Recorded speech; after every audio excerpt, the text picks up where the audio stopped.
पुराणः तुमस्य विश्वस्य परम निधानम वेत्तासि वेद्यम च परम च धाम त्वया ततं विश्वमनंत रूप। वायु यमः अग्निवर्णा शशांकः प्रजापतिस्त्वं प्रपितामहस्य नमो नमस्तेस्तु सहस्रकृत्वा पुनश्च भूयोऽपि नमो नमस्ते। वसुदेव सुतं देवं कंसचाणूरमर्दनं देवकी परमानंदम श्री कृष्णं वंदे जगद्गुरुं कृष्णं वंदे जगद्गुरुं। कृष्णाय वासुदेवाय हरे परमात्मने प्रणत क्लेश नाशाय गोविंदाय नमो नमः गोविंदाय नमो नमः। आज हम सभी भगवत गीता के इस प्रातःकालीन सत्र में और सुखद शांत बेला में भगवत गीता ज्ञान की जिज्ञासा को लेकर के सभी महानुभाव उपस्थित हैं और उपस्थित महानुभाव भगवान श्री गोविंद के साथ बैठे हुए हैं। वे हमारे बाईं ओर विराजमान हैं।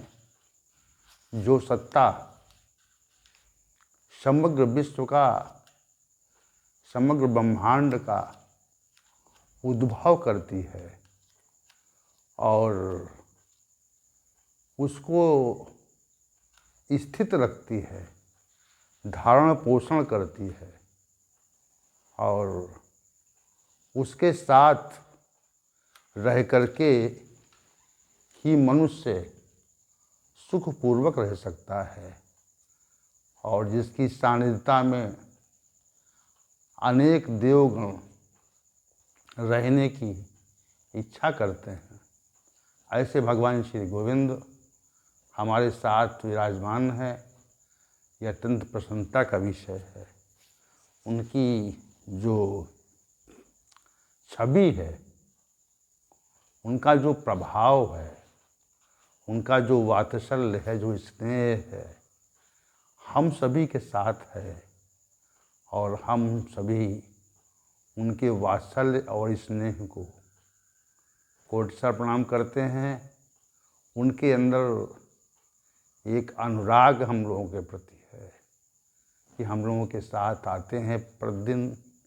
ये इस संसार की सर्वाधिक विशिष्ट बात है कि साथ रहते हैं।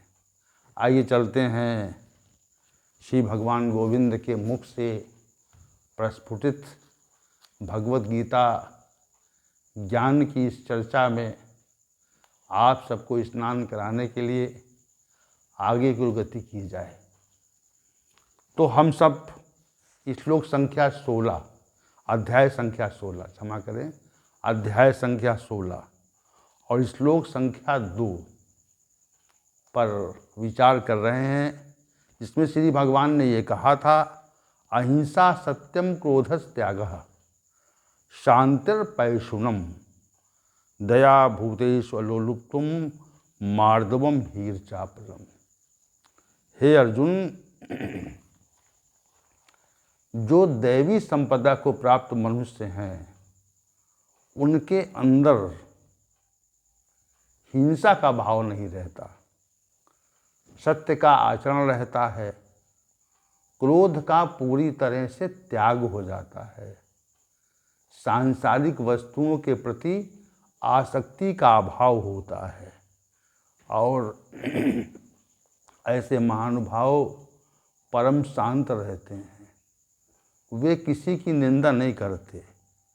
समस्त भूत प्राणियों के प्रति उनमें दया का भाव रहता है और इंद्रिय विषयों का यदि संयोग हो भी जाए तो उनमें आसक्ति नहीं होती और कोमलता रहती है तथा शास्त्र के प्रतिकूल जो भी व्यवहार है उनमें लज्जा का भाव रहता है तथा अनावश्यक क्रियाओं का भी अभाव देखा जाता है। तो ये 11 गुण हैं, 11 लक्षण हैं जो श्री भगवान ने दैवी संपदा को प्राप्त महापुरुषों के संबंध में वर्णित किए हैं। अब इन 11 लक्षणों में अलोलुप्तम तक इन 8 लक्षणों पर विगत सत्रों में चर्चा हो चुकी है। आज की चर्चा जो है मार्दवम पर है। मार्दवम, श्री और आचापलम, ये 3 लक्षण अवशेष बचे हुए हैं। इन 3 लक्षणों पर हम आगे की चर्चा को गति देने का प्रयत्न करेंगे। तो भगवान श्री गोविंद की कृपा हम पे निश्चित रूप से बरस रही है और उसी कृपा के आगार में हम सभी बैठे हुए हैं। आइए चलते हैं। जो दैवी संपदा को प्राप्त महापुरुष है उसके अंदर मार्दवम गुण रहता है, कोमलता रहती है। कोमलता का अभिप्राय ये होता है कि कोमलता का तो सामान्य समझती हैं कि कोमल है, कठोर नहीं है। कोमलता और कठोरता ये एक दूसरे के प्रतिकूल अर्थी शब्द हैं, इनमें प्रतिकूलता है। जैसे कुछ पर्यायवाची शब्द होते हैं और कुछ विलोम शब्द होते हैं। हम सभी ने अपने विद्यार्थी काल में विलोम शब्दों को भी पढ़ा होगा और पर्यायवाची शब्द उनका भी अध्ययन किया होगा। ये पर्यायवाची, ये विलोम। तो जो मार्दवम नामक गुण है, इसका जो विलोम शब्द है, मार्दवम का जो विलोम शब्द है वह कठोर है। मार्दवम जब पद है जिसको हम सभी कोमलता कहते हैं,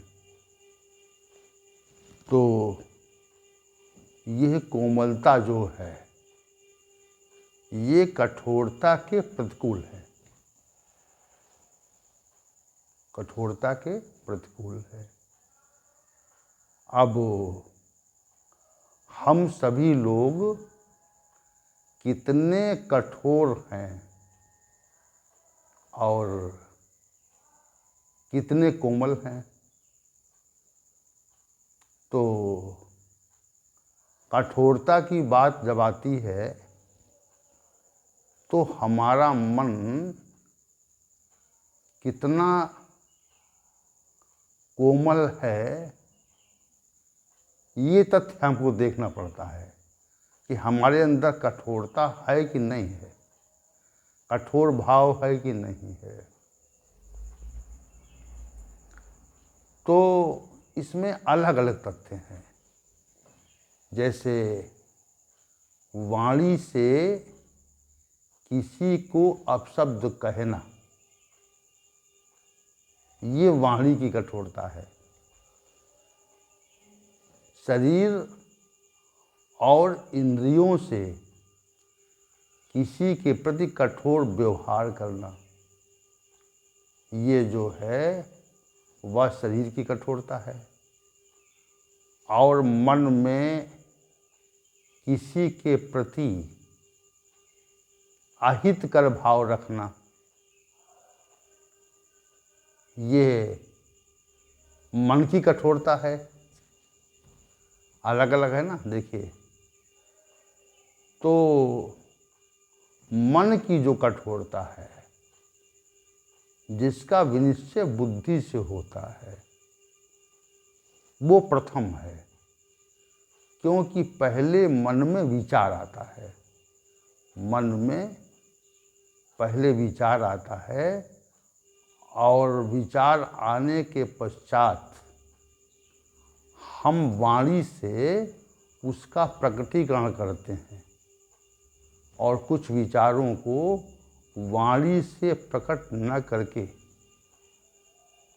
अपने मन में ही समाहित कर लेते हैं। ऐसा भी होता है, कोई कठोर विचार आया तो कठोर विचार को हमने अपने मन में ही समाहित कर लिया। एक बात समझिए आप, किसी कठोर विचार को हमने अपने मन में समाहित कर लिया। समझिए इस चीज़ को आप।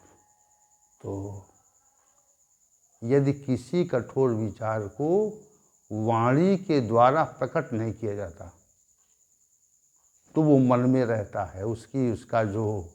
उसकी जो प्रतिक्रिया है वह बाहिर रूप से प्रतीत तो नहीं होती, लेकिन वह हमारे मन में रहती है। और कोई कठोरता मन में रहे और वह वाणी से या शरीर से प्रकट न हो। कभी कभी ये होता है कि कठोरता जो है,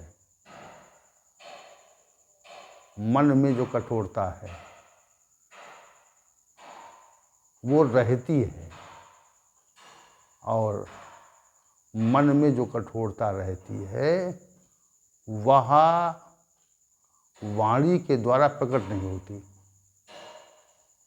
और कभी कभी वह प्रकट हो जाती है, उसका प्रकटीकरण होता है। तो प्रकटीकरण जब होता है तो हमें मन की कठोरता के परिमाण का अनुभव होता है कि मन में कितनी कठोरता है। जब हम वाणी से किसी विषय को कठोरतापूर्वक कहते हैं, किसी के द्वारा जो अहितकर भाव है उसको हम प्रकट करते हैं, तो कहने पर जो है तो मन की जो कठोरता है वह वाणी के रूप में प्रकट हो जाती है।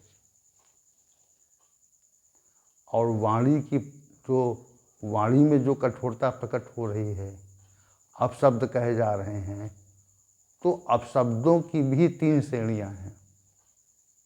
एक तो मृदु कठोरता, एक मध्यम कठोरता और एक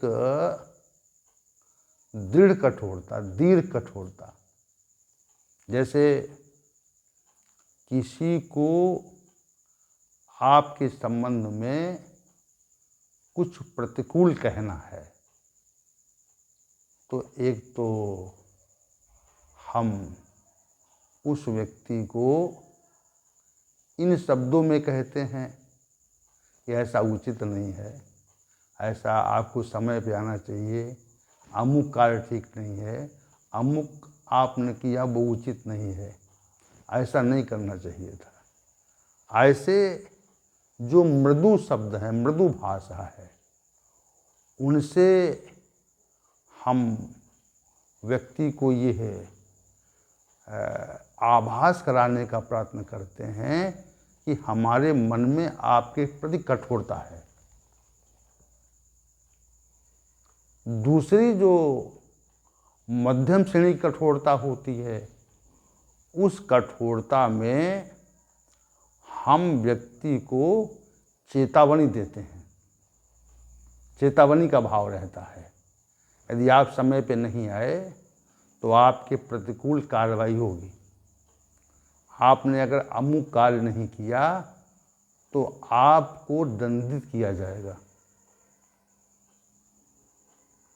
आप यदि अपने कर्तव्य का ठीक ठीक निर्वहन नहीं करते हैं तो इस बात को हम उच्चाधिकारियों तक प्रेषित करके आपको दंडित कराने का प्रयत्न करेंगे। ये मध्यम श्रेणी की कठोरता है। और जो विशेष श्रेणी की कठोरता है, जो हम जिसे कहते हैं निकृष्ट कठोरता, वह अपशब्दों के प्रयोग से प्रकट होती है। कोई व्यक्ति इतना कठोर आपके प्रति इतना कठोर भाव मन में रखे कि वह आपको अपशब्द कहने लगे, गाली बकने लगे, और गाली बकने लगे या आपको मारने दौड़े या मारने लगे, तो ये जो कठोरता है वह निकृष्ट श्रेणी कठोरता है। और इसकी जो अंतिम स्थिति है, इस कठोरता की जो अंतिम स्थिति है वह है किसी की हत्या कर दें, किसी का अंग भंग कर दें, किसी की हत्या का प्रयास करें, ऐसा क्रिया में ले आएं, उसको कहें वो क्रिया में ले आएं। तो ये कठोरता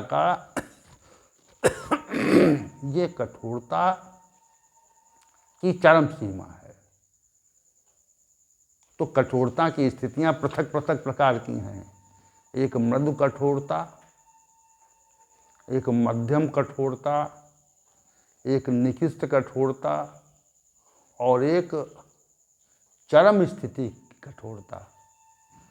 तो ये जो अलग अलग प्रकार की कठोरताएं होती हैं, ये है मनुष्य के अंदर गुणों के प्रभाव से होती हैं, गुणों के प्रभाव से और परिस्थिति के अनुसार होती हैं। जैसे कभी कभी हम किसी व्यक्ति के प्रति बहुत क्रोधित होते हैं, उसका हम बहुत अहित करना चाहते हैं, उसके हमारे मन में उस व्यक्ति के प्रति बहुत प्रतिकूल भाव रहता है। अगर वो सामने होता तो हम उसको गाली बकते, अपशब्द कहते और उसको पीटते भी, लेकिन परिस्थिति बस हमारे अंदर वो सामर्थ्य नहीं है कि हम उसको अपशब्द कह सकें या प्रतिक्रिया के स्वरूप में उसको मारे पीटे प्रताड़ित कर सकें। तो कठोरता का तो भाव है, लेकिन वह परिस्थिति के अनुसार प्रकट होने की सामर्थ्य नहीं रखता। कठोरता का भाव तो है, तो कठोरता के भाव को हम प्रकट करना चाहते हैं, लेकिन हमारी सामर्थ्य नहीं है। दूसरी बात ये होती है कि समाज में हमको हमारी क्या छवि जाएगी। कठोरता तो मन में है कि उसको हम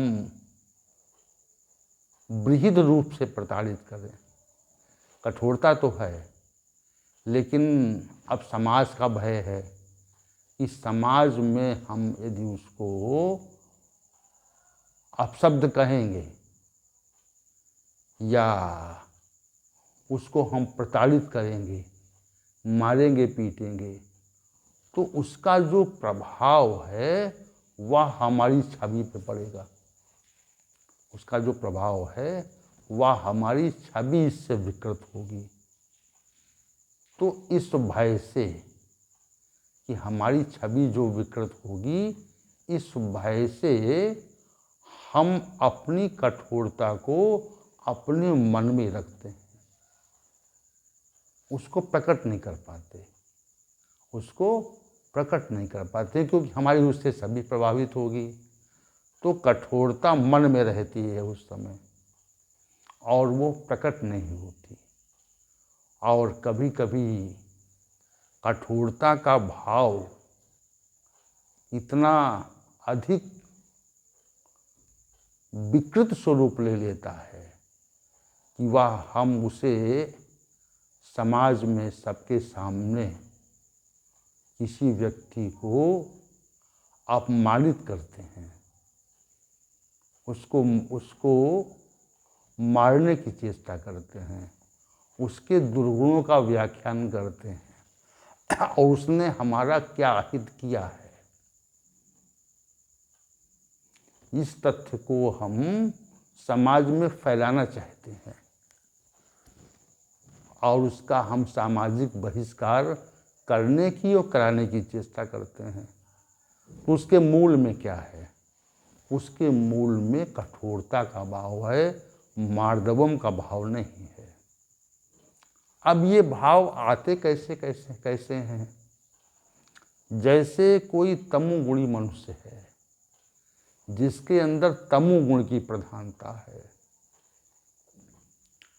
तो तमोगुण की प्रधानता से जो कठोरता के भाव आते हैं उनकी श्रेणी निकृष्ट होती है। वह तमोगुण के प्रभाव से दूसरे लोगों को तत्काल अपमानित करने का प्रयत्न करता है, क्योंकि तमोगुण का प्रभाव, तमोगुण के प्रभाव से जो कठोरता होती है वह निकृष्ट श्रेणी की होती है और उससे उस व्यक्ति का हम अधिकतम अहित करना चाहते हैं, अधिकतम अहित करना चाहते हैं। तो ये जो तमोगुणी स्वभाव के, वो तमोगुण के कारण होता है, ऐसे नहीं होता। तमोगुण के कारण ये होता है कि हम व्यक्ति को पूरी तरह से अपमानित करना चाहते हैं, तो ये भाव रहता है। दूसरा जो रजोगुणी प्रधान मनुष्य हैं उनके अंदर जो कठोरता रहती है वो तमोगुणी प्रधान मनुष्यों से कम रहती है। कि अगर हम किसी व्यक्ति ने हमारा हित कर दिया तो उसके मन में प्रतिकूल भाव तो रहता है, उसके प्रति हमारे अंदर जो भाव रहता है वो कठोर रहता है, लेकिन उसकी मात्रा कम होती है। उसको हम अपशब्दों से या उसे मार पीट करके दंडित नहीं करना चाहते, हम उसको दूसरे प्रकार से दंडित करने की चेष्टा करते हैं। जैसे लोगों के मध्य उसके कुकृत्यों की चर्चा करके उसके बारे में लोगों को बता करके समाज में कि ये व्यक्ति ठीक नहीं है, इसके अंदर ये दुर्गुण है, ये अवगुण है, इसने हमारा इतना हित कर दिया, इसे ऐसा नहीं करना चाहिए था। और सामने आने पर हम उसे अपशब्द कहते कहते रुक जाते हैं। हमको क्योंकि रजोगुण का प्रभाव है, तो रजोगुण के प्रभाव से मनुष्य ऐसे प्रकार के निकृष्ट कार्य नहीं करता जो तमोगुण के प्रभाव से संपादित होते हैं। इसलिए तमोगुणी मनुष्यों को आपने देखा होगा, उनके अंदर जो कठोरता होती है वो विशेष प्रकार की होती है। वैसी रजोगुणी मनुष्य के अंदर और सत्वगुणी मनुष्यों के अंदर नहीं होती। जैसे हमने कल भी इस विषय को किसी प्रकरण में कहा था, जैसे किसी पशु की हत्या का मामला है, पशु को मारने का मामला है, तो पहले तो ऐसे व्यक्ति तमोगुणी होते हैं जो किसी पशु की हत्या करने के भाव उनके अंदर आते हैं कि इसको हम इसकी जीव हत्या करेंगे। तो ये भाव सत्वगुणी मनुष्यों के अंदर नहीं आ सकते। ऐसी कठोरता सत्वगुणी मनुष्यों के अंदर कदापि नहीं आ सकती। ये भाव नहीं आ सकता कि हम पशु की हत्या करेंगे, पशु को मारेंगे और उसके मांस को निकालेंगे। ये भाव क्यों आता है? ये भाव तमोगुण के कारण आता है, हिंसा की जो प्रवृत्ति है। अब रजोगुणी मनुष्य जो है वह भी इस भाव से अपने को पृथक रखता है। हिंसा की प्रवृत्ति उसके अंदर यदि आती भी है तो हिंसा की प्रवृत्ति को वो सामान्य रूप से रोक लेता है। अब पशु की हत्या करना, उसके अंगों को काटना, उसकी त्वचा को उसके शरीर से पृथक करना और अंगों को छोटे छोटे टुकड़ों में काटना और इसमें किसी प्रकार का भी भय का और किसी प्रकार की लज्जा का, किसी प्रकार की कोमलता का आभास न करना, ये सर्वाधिक निकृष्ट कोटि की कठोरता है, कठोरता रहती है। बिना कठोर भाव के हम किसी पशु की हत्या नहीं कर सकते। अगर कोई सत्वगुणी मनुष्य किसी पशु के वध की क्रिया को किसी कारण देख ले, उसकी दृष्टि पड़ जाए, तो संभवतः उसको असीम कष्ट का अनुभव होता है। अब एक व्यक्ति जो है वह पशु वध कर रहा है, उसके अंगों को काट रहा है, और दूसरा जो व्यक्ति है उधर से उस घटना को देखने की सामर्थ्य नहीं रखता, उस घटना को देखने की इच्छा नहीं करता, और दृष्टि पड़ जाए तो उसको हटा लेता है। उस मार्ग का अनुगमन नहीं करना चाहता जहां पर पशु वध होता है।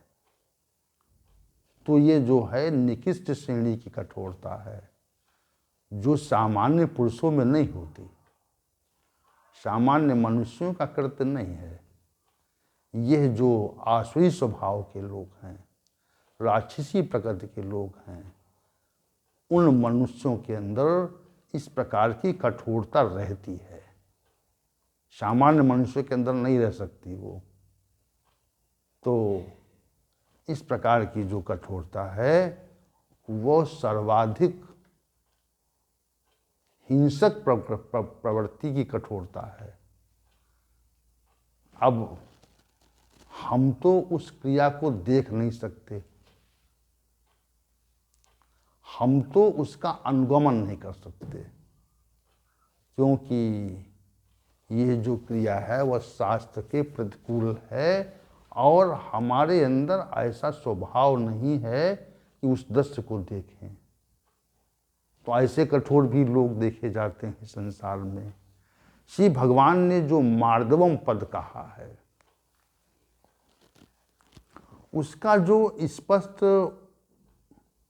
उसकी जो स्पष्ट व्याख्या है, उसका जो सुस्पष्ट अर्थ है, जो उसका भावार्थ है, वो ये है कि जो दैवी संपदा को प्राप्त हुआ महापुरुष है वो न तो किसी के प्रति अहितकर विचार अपने मन में रखता है और अपना अहित किए जाने पर भी वह किसी को अहितकर वचन बोलता है और नहीं उसको अपमानित करने की चेष्टा करता है। जैसे किसी महापुरुष का हम कोई विशेष अहित और अपराध कर दें, किसी भी विशिष्ट जो दैवी संपदा को प्राप्त हुआ महापुरुष है उसका हम अहित कर दें, उसके प्रति अपराध कर दें, तो भी उसके मन में हमारे प्रति कोई भी कठोरता का भाव नहीं आता। और ऐसा अपराधी व्यक्ति यदि सामने आ जाए